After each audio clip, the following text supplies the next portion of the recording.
இந்த மாதிரி பட்டை சாமான் மொத்தத்தையும் போட்டு லேசாக சூடு பண்ணி வறுத்து அரைச்சி பொடி பண்ணி வச்சுக்கிட்டு நீங்கள் எந்த குழம்போ கறி குழம்போ குருமாவோ அல்லது பிரியாணி வேறு எதுக்கு நான்வெஜிடேரியன் எல்லாத்துக்குமே வந்து ஒரு இந்த பவுடரை போட்டிங்கனாலே போதும்.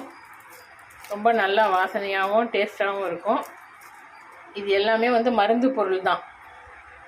பட்டை, லவங்கம், கிராம்பு, ஏலக்காய், சோம்பு எல்லாமே மருந்து பொருள் தான். இது நீங்கள் தனியாக போட்டு தாளிச்சிங்கன்னா செலவும் ஜாஸ்தியாகும். அது எல்லாமே எல்லாத்தையும் வாய்க்கு கடிக்கும்போது வந்துடும். அதை எடுத்து சும்மா தான் தூக்கி போடுவாங்க. அதுக்கு பதிலாக இந்த மாதிரி ஹோல் கரம் மசாலா இப்படி சிம்பிளாக பாருங்கள். எல்லாத்துலேயும் இதெல்லாம் 10 கிராமு பட்டை, கிராம்பு, ஏலக்காய் மட்டும் கொஞ்சம் அதிகமாக எடுத்துக்கோங்க. ஏன்னா அதுதான் நம்ம அது 3 தான் எல்லாத்துலேயும் தாளிக்க பயன்படுத்துவோம். அது 20 கிராம் அளவுக்கு எடுத்துக்கிட்டு சோம்பு,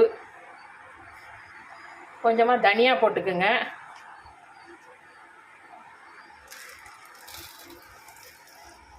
தனியாவும் நல்ல வாசனை கொடுக்கும்.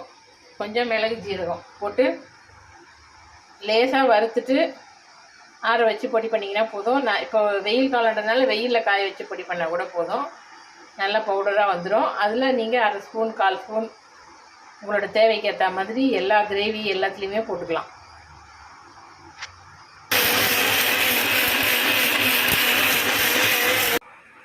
இந்த மாதிரி ஃபைன் பவுடராக கமகமன்னு வந்துடுச்சு. இதில் இப்போ நீங்கள் இவ்வளோ போட்டால் கூட போதும். இவ்வளோ போட்டால் போல போதும். எந்த குழம்பு மசாலா தூள் போட வேண்டிய பட்டை லவங்கம் தாளிக்க வேண்டிய எல்லா விஷயத்துக்கும் இது போட்டு செஞ்சிங்கனாலே போதும்.